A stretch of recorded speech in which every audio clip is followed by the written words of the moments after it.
What's going on, everybody? Welcome back to another great interview here on Veteran Influencers. And as always, I always have a great guest next to me. And before we go ahead and introduce him, I want to go over a few things. First of all, I want to give a big shout out to my partner, Tamara Moody. She ain't here, obviously. She's does her interviews with me on Ask a Vet, but she's out in the field doing the Lord's work. You know what I'm saying? Hey, I just want to give a big shout out to her and everything that she's doing, helping me with the planning while she's also doing that. She's got a million things going on in her life. Just want to give a big shout out to her and show her love, give her those flowers. You know what I'm saying? That's right, that's right, that's right. But hey, also, make sure if you guys haven't already done so, make sure you guys go to my YouTube channel, Veteran_Influencers. Make sure you guys subscribe to the channel. Make sure you guys turn all those post notifications on. Hit that bell so you make sure you get all future videos. Also, my Instagram, Veteran_Influencers. Make sure you guys go there, show some support. We always put the clips from these segments out there, as well as Chris Reacts.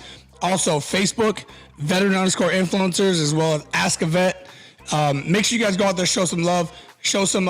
Make sure we get that genuine interaction within all the posts to help it to kind of move along. So, hey, without further ado, I got a great guest next to me today. This guy has definitely been motivating me for the last few months that I actually met him. He's taught me so many different things about how I can get my message across to the youth and the veterans as well. He's a prior Marine recruiter. Grew up in Los Angeles, California, so you know that ain't always easy. So he's definitely done some things in his life. He's also an influencer. I always see him all across social media, posting other people's stuff, showing the young kids how they can help other people as well as do for themselves. And he also currently works for admissions, where he helps veterans to actually be able to get into college to better their life. Ladies and gentlemen, I'd like to introduce my brother from another mother, Anthony Duran.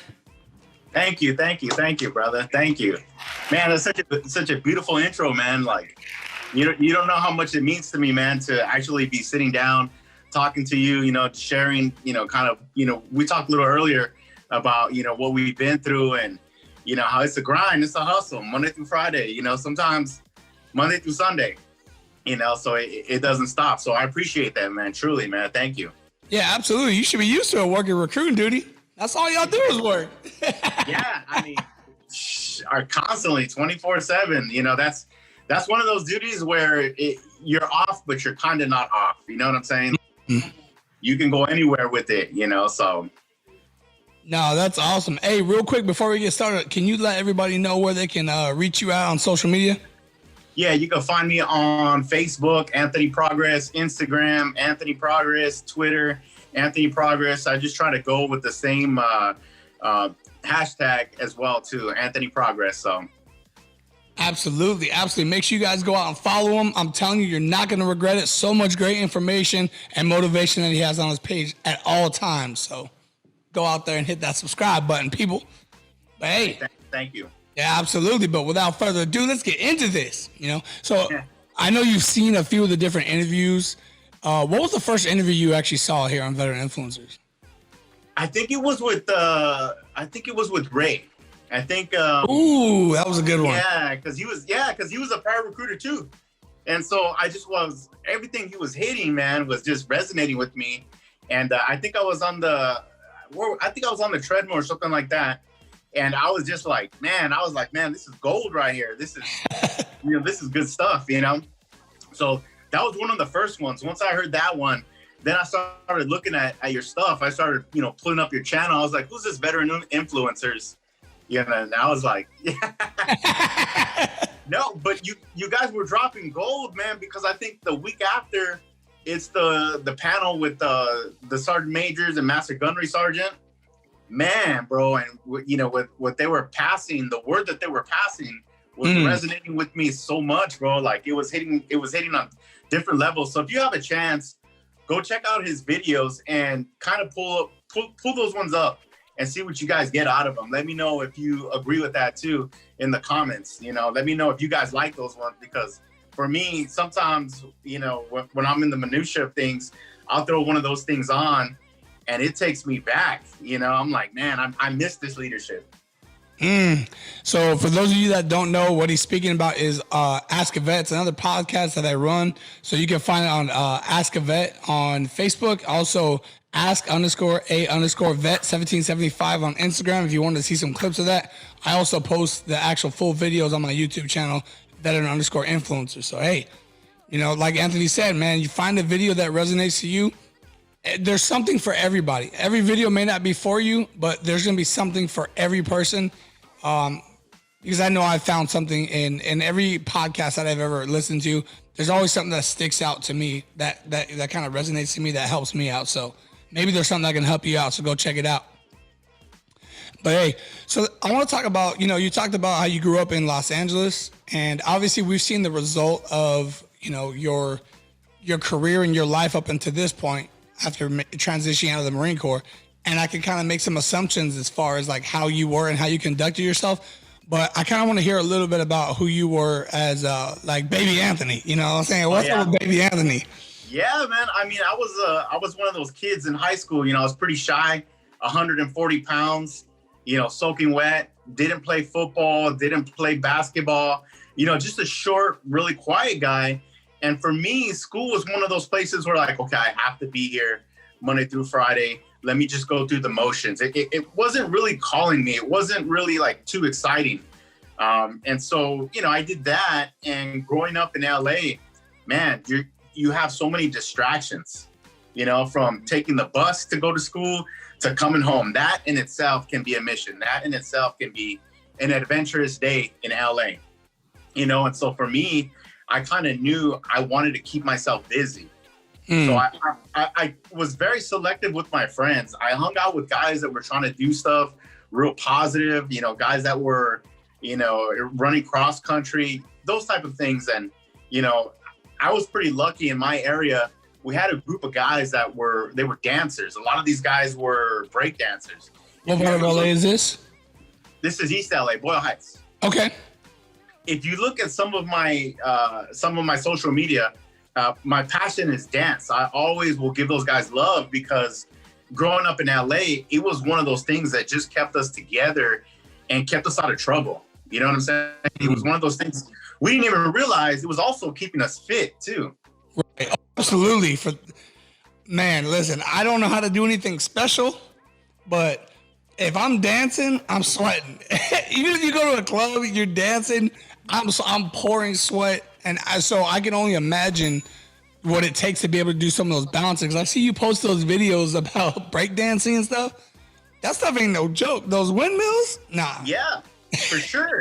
You know, and that's how I got into it. I just started stretching and I was like, man, I saw somebody do something and I just picked his brain. You know, I was like, hey, brother, how did you do that? And, you know, fortunate, you know, enough, he was showing me, he was like, all right, you put your hand here, you know, go home and practice and come back in a week. If you can at least get this, you know, then I'll show you even more. And so, of course, I just went home and I practiced. And I came back and, you know, he was like, damn, you picked it up pretty fast. So you were dedicated to paid attention to what it is that he offered to show that you actually wanted to learn instead of wasting his time. Exactly. Then I showed my cousins and then my cousins were picking it up even faster. You know, they were just picking it up and they started adding, you know, stretching. They started adding drinking water. They started pretty much, you know, putting the sport mindset behind it. Okay. As opposed to where it was just the dance. So I got to learn from these different people and, you know, that was my high school. You know, it kept me out of a lot of trouble. So it kept me fit too. You know, it's crazy because, you know, I know a lot of people know about the whole LA, a lot of gangs. Depending on where you're at, you could be in the crossroads of a lot of different ones. And I actually did an interview with my boy Tim Jackson. He's a lieutenant now, and he speaks about growing up in LA. He speaks about how he almost went down that path if it wasn't for the right people that told him, you're absolutely not doing this. You're gonna play basketball. You're gonna do positive things. But not everybody's lucky. So first of all, I'm glad that you made it out of LA because not everybody makes it out of those tough neighborhoods. But not only that, but you found something positive to do along the way. And a lot of people, they don't really find what their niche is. I'm not saying that's your niche, but you found something obviously that you were able to like work your way as far as skill and progress wise, and you know, allowed you to get out of that whole mindset of where you're at. Yeah, huge. I mean, even those guys to this day, you know, they're always reaching out to me. They're always saying, "Hey, brother, come on down. You know, let's go here, let's go there." And so when you're young and you have a good network like that of people that are trying to better themselves, you know, in retrospect, when I look back, it helped me out having those people in my circle, you know, because I could have easily, you know, had another circle and I could have went another way. And so I was pretty fortunate. I had some good people in my corner that were pushing me. So this whole time I'm getting pushed in this area of, you know, dance, of exercise, of fitness, you know, so I had that and I was pretty grateful for that even to this day. No, that's awesome.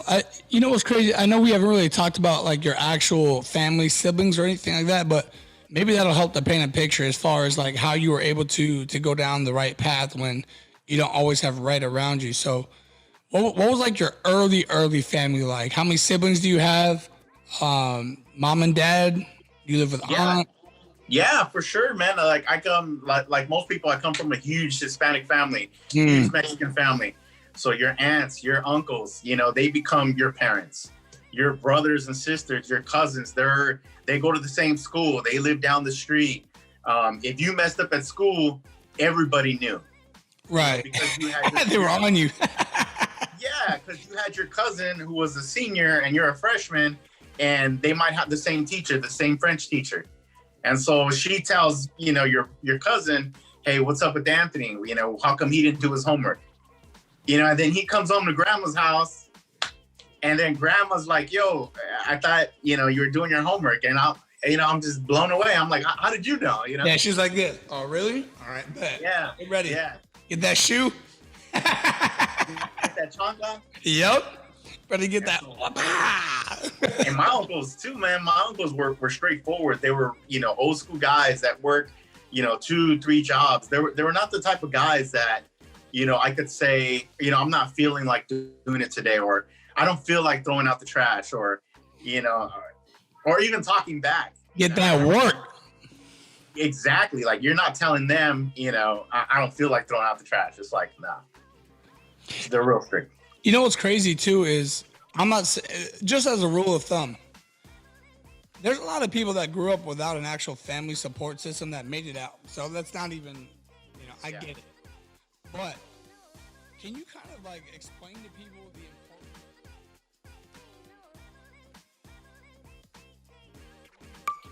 of the individual kid as opposed to just the parent, or even just the two, like having the, like you said, the uncles, the siblings? Because let's be honest, as a kid, sometimes you listen to someone that's on your same level more than like an adult figure a lot of the 100%. Times as well. 100%. My cousins were, I had one cousin, he was really good at math, you know, and that was his thing. And so I was the type of kid, like I wasn't really too good at it. And so I'd reach out to him like, "Hey brother, help me out with this, you know, help me figure this out. I don't understand it. I'm getting bad grades." The reason I would reach out was because of my uncles. My uncles were on me, bro. They were constantly saying, "Hey man, you know," they were strict. They're like, "Hey, don't come over here with no D's and F's. Like that's not our household." And by having that structure with them constantly on you, it creates a level to where you want to better yourself as well too. You don't want to be the cousin that's getting bad grades. Right. You know, you don't want to be the cousin that's always in trouble. You don't want to be that cousin that doesn't have drive or ambition, you know? So just having that relationship with all the family, the uncles and the cousins, they kind of created that all between us. And yeah, it was tough in the beginning, but right. Later on, it prepared me for what was to come. So I know you said you had a big family. Was there anybody in your family that was military, or how did the whole concept of military blend into your family? Like, were they against it? Were they for it? Did they know people that were? Did they have friends, or how did that work? It's funny, just like every other family, man, I had 50% that were for it, and then 50% that were totally against it. Of course, my uncles, you know, Vietnam and, you know, all these different, one of my senior uncle, he went to Vietnam, he was Navy. A few family members. I had a cousin. He had came back from the Marines. He was a supply guy down at El Toro. Okay. And yeah, he was awesome, man. He was a good influence on me because, you know, he was the one that said, "Hey, man, like this dancing stuff is great. You know, you're doing good. But what are you gonna do after you graduate?" And so hearing it from him, I was like, man, like that's a good point. Like, you know, 50% of my family's like, all right, go to college, go to college, go to college. And I'm like, man, like I can barely pass high school. Like, you know, I was like, you know, so I had one cousin who kind of reinforced. He was like, hey, man, you know, get a little bit more structure when you're done with college, when you're done with high school. And I'm like, okay, makes sense. So what was your first interaction with anybody from the military outside of your family? Like, I know at some point, I mean, did they pull up to your high school? Because I know how y'all do. Y'all pull up everywhere. You know what I'm saying? Like, you be on your way to Walmart. Just, hey, how you guys doing? Well, what's funny is I had got a phone call, and they're like, hey, this is Sergeant Rosario with the Marines. Would you want to come down? And I'm like, yeah, bro, I'll be there tomorrow. You know, and I kind of brushed it off. Ooh. You know? Yeah, because, you know, some dude calling my house, I was like, nah, bro, like, I got a breakdancing thing I'm going to go to, bro. Like, let me focus on that. Yeah. So I go to school, and I'm walking out, and there's this big flagpole right there when you walk out. And as I'm walking out, guess who's standing right there? You know, brown shirt on, blue pants, red stripe. You know, the guy's like 6'1", 6'2". And, you know, he's standing right there. He's like, what's up, brother? You ready to check us out? And I'm like, are you Sergeant Rosario? And he was like, yeah, man, I'm the one who called you. I'm like, how did you know that it was me? You know? And he was like, I got eyes and, you know, at your high school, so I know who's who. Dang. You know, so he was on it. This dude waited in the front of my high school for the bell to ring for all of us to leave to catch me. Like, that's what blew me away. That's where I was like, okay, like, this dude's for real. Like, you know, he's not taking no for an answer, you know? And so, yeah. And so I was kind of like thrown off by that. But in a way, I was kind of like, man, I love that commitment. Like, I was like, man, that's what stood out, man. I was like, man. So Sergeant Rosario was your first taste of someone, because I'm assuming your uncles and your cousins, the one that were, you know, in the military prior, that they didn't actually wear their uniform. Like, you never seen them in their uniform because it's been a while. Yeah. But you saw Sergeant Rosario representing at the high school. You know, hey, his RS station was probably on him. That's what it was. Hey, fam, hey, how many phone calls did you make today? He's RSS Boyle Heights too, and they were infamous for that. They would stand in the front of the school and pretty much wait. You know, I later found out, you know, their kind of tactic of, you know, reaching out to students and then setting them up, you know, when they leave school, and then, you know, driving them to an appointment from there. So, dang, yeah, it was good, man. Yeah, he took me to the recruiting office. I said, you know what, I'm not doing anything anyway. Let's go check it out. Right. We walked into the recruiting office, and again, there's another Marine there. You know, he's like 6'2" too, and I was like, man, all these dudes are huge. Like, I was intimidated. I was like, dude, and he was like, hey, man, how many pull-ups do you think you can do? And I was like, I don't know, 2 or 3. And he was like, get up on that bar. And I don't know, something in me, I was like, you know what? Okay, cool. I started doing 6, 7, 8, 9, 10. And he kept on just saying 1. He just started messing with my head because I was like, no, I'm doing them right. Like, what am I not doing? You know? And he was like, you know what, man? Just get off the bar, man. I don't think you're going to make it, man. Like, and just that challenge he threw at me, you know, right from there, I was like, oh, hell no. This dude just told me, you know, I'm not going to be able to make it. Right. I'm just pull-ups. I'm like, dude, he hasn't even seen, man. And so from there, I kind of knew. I was like, nah, man, like, I'm not going to let him punk me like that. Facts. They got me like that too. Don't worry. We get a lot of us like that. Oh, it's like that bravado. What do you mean I'm not going to be able to make it? I can't be a Marine. Let me show you how. What? Yeah, that's all it is. What do you mean I can't run a mile? Watch me dust everybody. So, like, what became of it to where you were like, okay, this is my tipping point to where I'm gonna join. I might as well just go ahead and do it. Was it like you already had it in your mind for a while? Was it like a specific thing? Because I know you talked about them challenging you mentally and your fortitude to see if maybe you couldn't make it on that pull-up bar. But was that did you already know that you wanted to become a Marine after that, or did it take something else? No, it took seeing my cousin the results. It took going to boot camp, going to MCT, and then going to supply school. Then he came back, and I remember it was like 2-3 months later. He came by. He had a brand new car. He had some nice threads on. Was it a Mustang or a? I know, right? Like Did you have a Camaro? Right. But no, he came back, and you could just see the change in him. Right. And that was it. Once I saw the change in him, and he was like, "Yeah, bro, I take classes on base too. So I'm also using the TA." So once I talked to the recruiter for a little bit, but once I saw it and I saw the change, that was it. I kind of knew. I was like, this dancing thing, I still have love for it. I'm passionate about it, but I have to do something else, after high school. Right. Wow. That's awesome. Everybody has their reason for why they joined, from education to family to challenge to, they think they're gonna possibly fail, or, they knew someone that joined.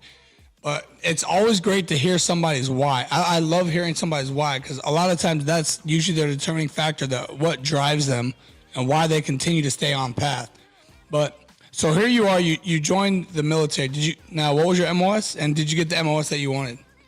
I went, is that, funny you say that.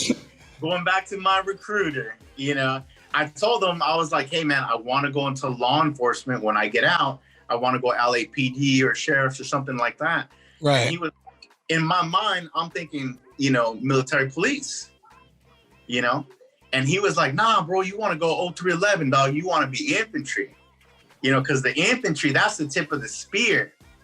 And I was like, "Man, I kind of like the way that sounds, tip of the spear.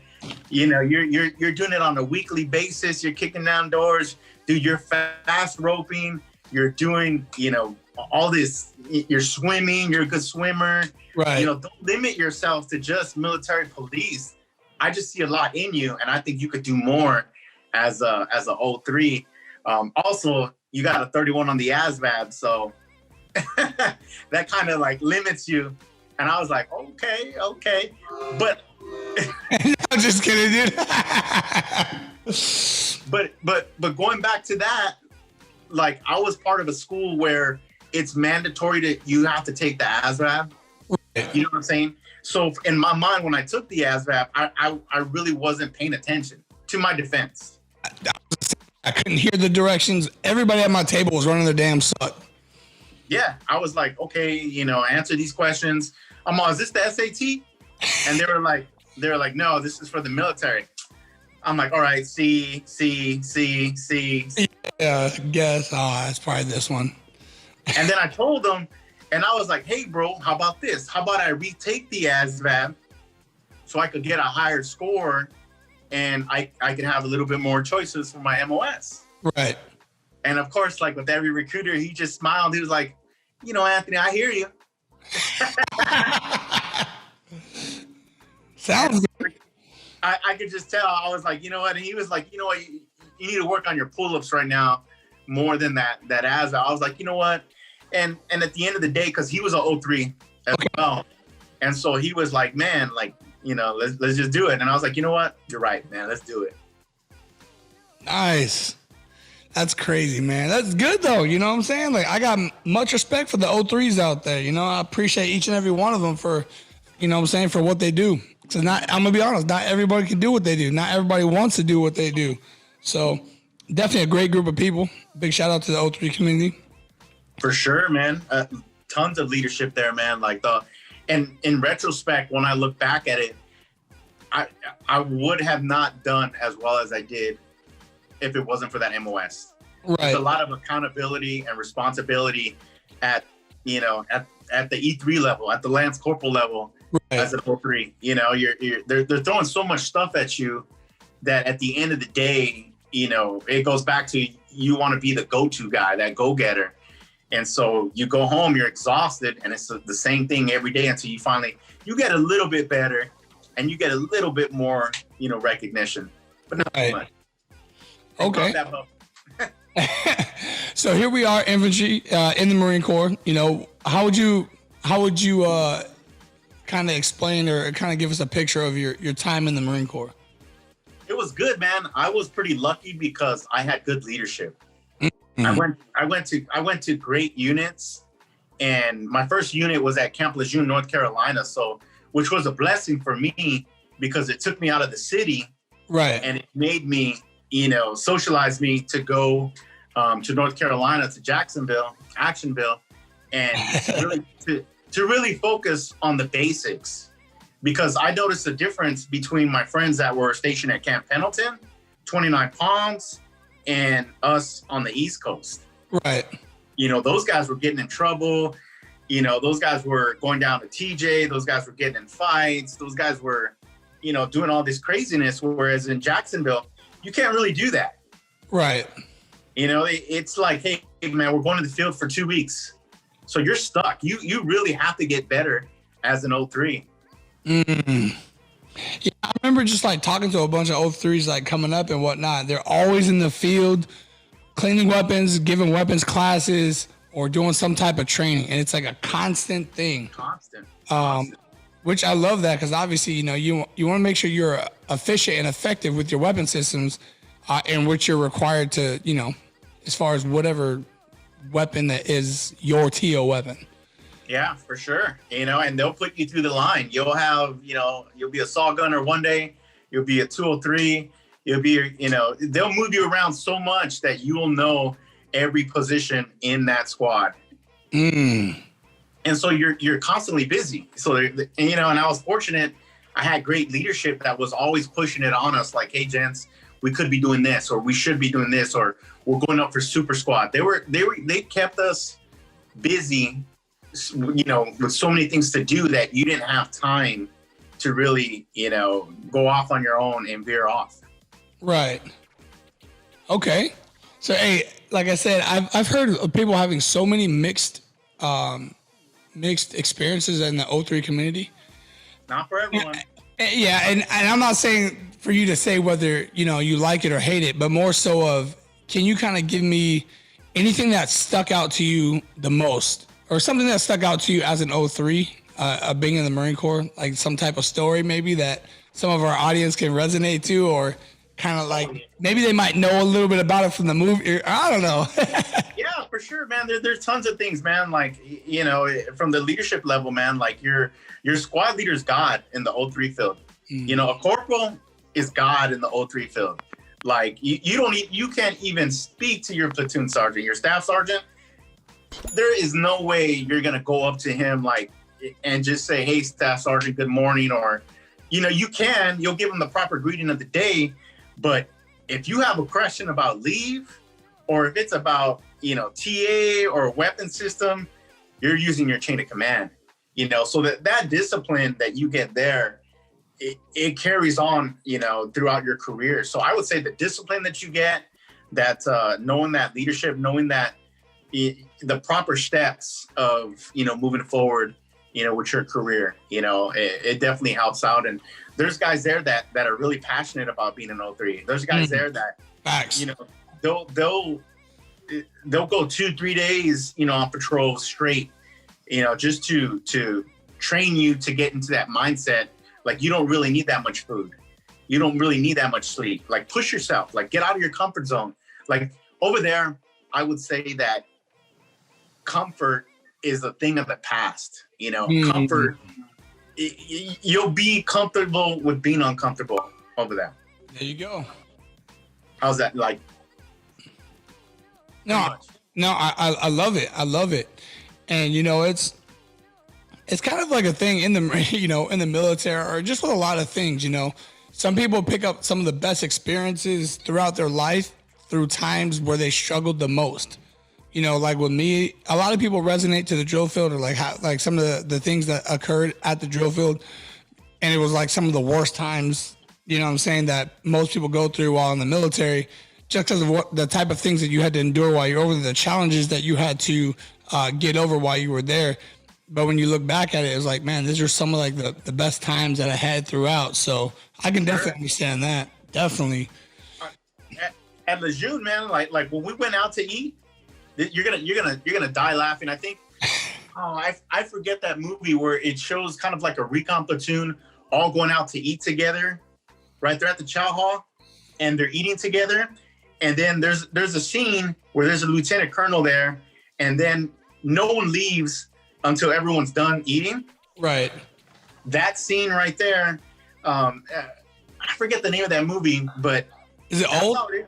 That's how it is in the 03 field over there. Like when we went out to go out to eat in town, we all went. We all went as a platoon.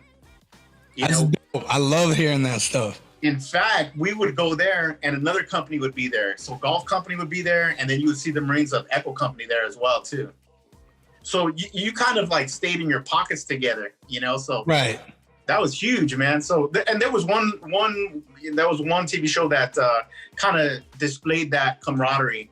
Whereas, you know, when you start moving up and you start working with the other different MOSs, it's not like that.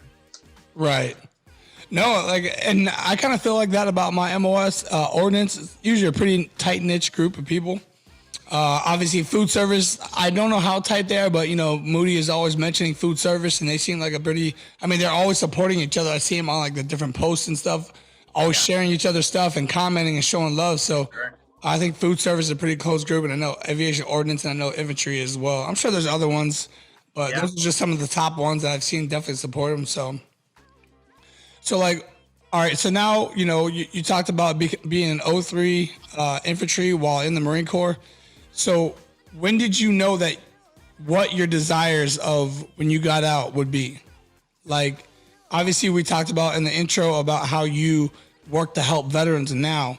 When did you know that that was something that you were going to do and it was something that you weren't going to actually retire? Like you were going to, because you got out after 2 terms? Yeah, 10 years. Okay. So like when I got flagged for recruiting duty, that I think that was the turning point. Weird, right? Crazy how a B billet can do that. Right. But yeah, man, when I got flagged for recruiting duty, you're kind of you're pushed to again get out of your comfort zone. Right. They push you to all of a sudden now I go from this hardcore characteristic of being an 03, you know, now I have to smile. Yeah. Now I got to go up to random people, shake their hand, you know, hey, how are you today? Right. So it was kind of a night and day, you know, cycle that they were throwing us through. And, you know, again, as a Marine, like you don't want to fail. You know, you want to go out there and do the right thing. So I started noticing as I started going to these different colleges that a lot of the guys that worked in admissions or that worked at that college, they were all retired Marines. A lot of them were former gunnies, former master sergeants that retired. They were 8412s. Right. They were telling me, they were like, "Oh, what's up, big dog? You know, what station you at? Oh, is such and such still there?" They knew the whole kind of like, you know, chain of command there. Right. And I'd always ask them like, "What did you do?" "Oh man, you know, I was a bulk fuel specialist, and then I became an 8412, and then I retired out here." And now I do admissions. Now I just help people utilizing their benefits. And so I started seeing that. That's a great transition. And, you know, before we go on to the full transition, now that we're talking about recruiting duty, just thinking about the times now, because what year were you a recruiter in?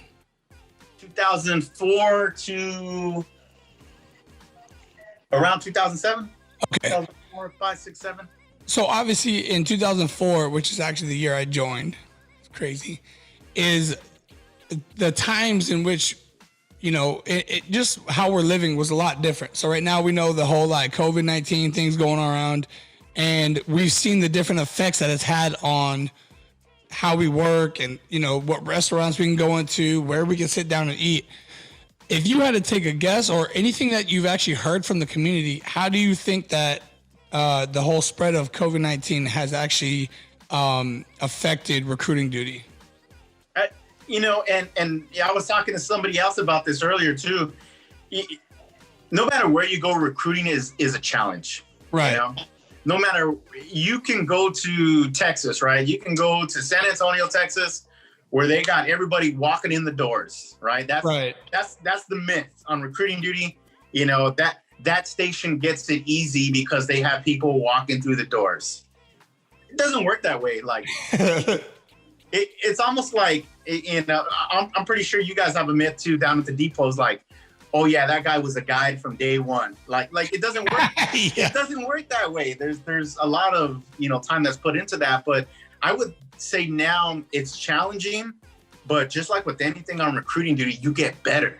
If you look back when you first, it's the same thing at the drill, any of the B billets. I'm a big advocator that people go on B billets before they get out of the Marine Corps. Right. That time management. The time management you get on your B billet will outweigh everything you're going to do when you get back to the fleet. You'll get back to the fleet and you'll be like, hey, there's still more stuff to do. It happens all the time. I'm guilty of that. I'm not even gonna lie. Yeah. When you go back to the fleet, I can take a prior hat, recruiter, a deck commander, and I can put them in one office, and the amount of work that those guys can get done through the roof. They'll change up SOPs. I mean, they'll take it to the next level, because if they're good to go and they're on the same mindset, right. They can take it to the next level. So I always tell people, I'm like, you know what, man, right now it's tough, it's challenging, right? But you're going to get better. You're going to push yourself. Now they have social media, and we always get into this argument: is social media good? Is it bad?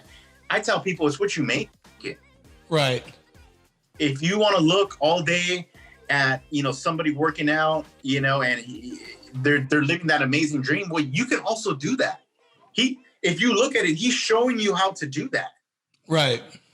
So I tell recruiters now, if you ever follow my channel, I'm always posting some motivating stuff because, hey man, like if you see something that you like, repost it, make it centered to your office. Right. You're out in Indiana and you don't have any, good posters or good social media, whatever. And you see some drill instructor stuff or, training recruits, and you're like, man, that's good. Repost it. Right. Let your people see it in your area, so that way they get a better idea of what the Marine Corps has to offer. And I think it's something that we need to work on, is that we need to show the different aspects of what the Marine Corps has to offer. I learned this on recruiting duty. The guys in my office were all Air Wing. Funny, right? And those guys, I'm like, how come you guys don't wear your flight suits? Like, you guys should wear your flight suits to the high schools. Right. I'm pretty sure they can't do that now for whatever reason. But back then, you throw on your flight suit, I'm like, hey, you got an extra one? I'll throw it on. Let's go to the high school. Let's show them that we have an Air Wing. That's it. Well, it's like, and that's the whole thinking outside the box thing. And I think that's where a lot of recruiters are successful at, thinking outside the box. Oh, like I ran into a problem. Let me figure out how I can go around that problem. And then, I give you guys a lot of props for that, because I definitely got a lot of recruiter friends, man. They're just on it. There's never an excuse. They're always like, okay, let's find a way. Hey, let's do this, man. I love it, man. The motivation's crazy. So, we talked about where you kind of got the thought process of like when you transition out of what you might want to do. So let's actually talk about that process real quick, because we got about 10 or so more minutes. But let's talk about that process of you transitioning out and like how that worked. Did you struggle? Was it pretty easy? What are the things that you wish you would have known prior to you getting out? And how did that lead up to what you're doing now? One of the things I wish I would have known was, how tough the VA was going to be. It's not when you get out and you're filling out all your paperwork and everything like that. It's almost like another job dealing with the VA, right. Not to put those guys down or anything like that. They're doing great. Thank you for your service. They're doing amazing, from where they were in 2008 time frame, you know, Right. to where they're at now. You know, I'm sure it's gotten a little bit better, but it's a job, you know, and you got to treat it like that when you're submitting all your paperwork and when you're going through that process. You know, definitely. I wish I would have known more about the VA and their processes. Right. A little bit more before I got out. But the transition, having had that prior billet, having been a former recruiter, it gave me time management. So in my mind, I did the same thing when I got out. I said, hey, I'm going to get up in the morning. I'm going to go PT, right? As much as I can. Right. And I'm going to go to school, you know, because I knew that by me going back to school, let me get this post 9/11 started. And boom, next thing you know, I'm getting BAH. I'm getting a stipend for books. I'm getting all these preferential treatment because I'm a veteran going to school. And it's huge too. Like, it helped out a lot. And so there were times where, you know, you kind of feel isolated. Every school has a student veteran organization. Facts. So no matter where you get out at, go to that school and connect with them. And 9 out of 10 times, the guy that's running it is a prior first sergeant or a prior, you know, master sergeant that retired, and he'll show you the ropes. You can always, you know, go to Facebook groups and go look in your area. Hey man, my name's Mike. I'm getting out. What's the local community college? When do they start? Bang. So that way you can get that ball rolling. That way on the first of the month, you start getting your BAH, and it's a lot smoother transition for you. Right. Again, I'm single. I don't have any kids. So in a way, that helped me out a lot because of that transition. Right. Now, I always reach out to guys that have kids, that are married, that have a mortgage and everything. I'm like, hey, brother, before you get out, look at the community college or the university that you want to go to, apply there, get accepted, and get that ball rolling. So that way, when you get out, you have something coming in. You're not just relying on the VA. Right. Hey, that's a great point. Because like right now, I'm helping a lot of Marines in my shop, trying to give them the mindset of exactly what you're saying. Because a lot of people do wait till the last minute. They think your disability hits right. Oh, you're out? Yes. I should be getting disability. And it's like, no. I'm like, dude, and think about it, man. How many times have you heard, oh yeah, I should be getting 40% for this, 60% for that, 80% for that? And oh, then, no. Yeah. No. And then you hear a year later, you know, they're at 20%. Well, you know what's crazy is, so my dad retired in 99, and he was at like, I think he told me he was at like 20% or something like that up until like a few years ago. Yeah. You know what I'm saying? I don't know what he's at now as far as his percent, but I mean, you're talking 16, 17 years later. You know what I'm saying? And think about 16 years worth of 80% disability that you could have had. Yeah. So if you guys are listening out there, do not wait till the last minute. Get with the people that have transitioned out already recently. Ask them what issues that they ran into, because things are probably always changing every so often. Do not wait till the last minute to transition out. Make sure you have a plan prior to you transitioning out instead of just getting out. Put in the re-enlistment package anyways. Whether it comes back approved or not, you do not have to accept, but at least it gives you another option instead of being forced out after that. So it's better for you to tell the services no than them having to tell you, nah, fam, we don't need you no more. Yeah, for sure. And to piggyback off of that, I would tell guys that if you're going back to where you joined out of, you know, wherever that's from, Iowa, Arkansas, go to a Facebook group with the veterans in that area and let them know, hey, brothers, I'm getting back. I EAS in 3 months. Right. My wife, she does secretary work. What job openings would you recommend for her? And 9 out of 10 times, people in that community, they're going to reach out to you and they're going to say, hey, brother, you know, my job is hiring for this. And of course, bro, like, you know, take it because you still got to, you know, do what you got to do. But that's not gonna be the job you're gonna do 20 years at. So you got to know that too. So right. Don't let it be the end all be all. But you just have a plan now. And now, if you want to go to school and utilize that, you can get those benefits. If you want to pass those on to your kids, you can use those benefits. But at least now, you know, you have something.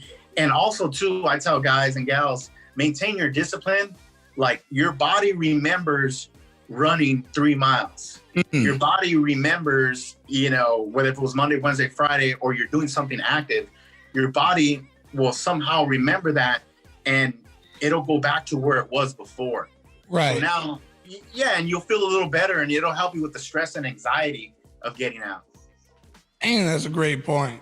I love this. Like I said, man, I truly love what I do. I'm truly blessed to be able to do this, be able to talk to just great people that, motivate the veterans, motivate people, not even just veterans. Like, it's called veteran influencers because we're veterans, but we talk about things that affect other people as well. It's not just the veterans, basic discipline, like how Anthony was talking about, creating a schedule, understanding, having a full, clear vision of what your goals are.